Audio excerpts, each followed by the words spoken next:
പഞ്ചസാരയില്ല, ഉഴുന്നില്ല, പരിപ്പില്ല. പകരം ഇതില്ലാതെ മടങ്ങുന്ന വീട്ടമ്മയോട് നമ്മൾ പറയുകയാണ് കേരളീയത്തിലേക്ക് ഒരു നിശാഗന്ധിയിൽ ശോഭനയുടെ ഡാൻസ് ഉണ്ട്. ഏറ്റവും പ്രധാനപ്പെട്ട കാര്യം, എന്താണ് കേരളം ലോകത്തെ കാട്ടിക്കൊടുത്തത്? എന്ത് കാണാൻ വേണ്ടിയാണ് ലോകം ഈ കേരളീയത്തിലേക്ക് വരേണ്ടത്?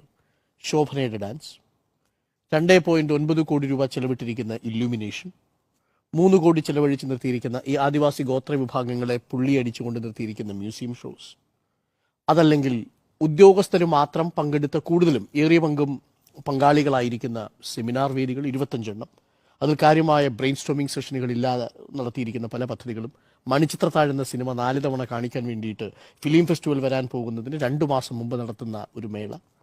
എന്ത് കാണാനാണ് മലയാളി? ആശയത്തെ സ്വാഗതം ചെയ്തുകൊണ്ടാണ് അന്നത്തെ ഉദ്ഘാടന ദിവസം ഞാൻ ഈ കേരളീയത്തെ സമ്പൂർണ്ണമായും പിന്തുണച്ചിരുന്നത്.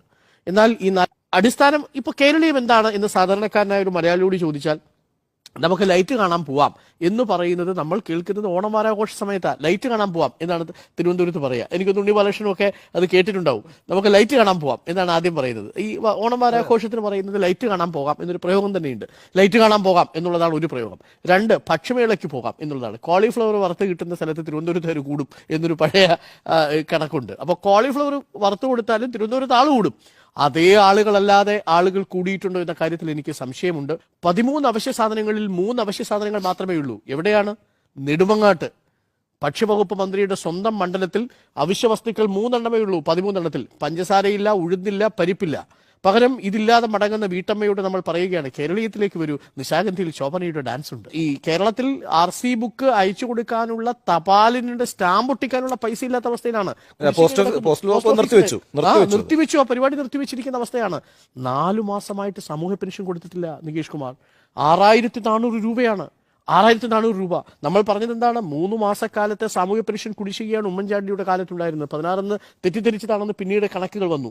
അപ്പോൾ 4 മാസത്തെ പെൻഷൻ കുടിശ്ശിക കൊടുക്കാനുള്ള ഒരു ഘട്ടത്തിൽ കാരുണ്യ ഫാർമസിയിൽ മരുന്ന് വിതരണം നിർത്തിവെക്കേണ്ടി വരുന്ന സാഹചര്യത്തിലേക്ക് പോകുന്ന പ്രതിസന്ധിയുള്ള ഘട്ടത്തിൽ, SC/ST വിദ്യാർത്ഥികളുടെ ഉപരിപഠനത്തിനുള്ള ഫെലോഷിപ്പ് നിർത്തിവെക്കേണ്ടി വരുന്ന ഘട്ടത്തിൽ, സപ്ലൈകോയുടെ കുടിശ്ശിക കൊടുത്തു തീർക്കാൻ 600 കോടി രൂപ ഇപ്പോഴും ബാധ്യത കിടക്കുന്ന ഘട്ടത്തിൽ, നെല്ല് സംഭരണത്തിന് കർഷകർക്കുള്ള പണം ഇനിയും കൊടുത്തു തീർക്കാൻ കഴിയാതിരിക്കുന്ന ഘട്ടത്തിലാണ് 2.97 കോടി രൂപ മുടക്കി കവടിയാർ മുതൽ കിഴക്കേക്കോട്ട വരെയുള്ള വലിയ ലൈറ്റുകൾ കത്തിച്ചിട്ട് പറയുന്നു, ദാ കേരളീയം.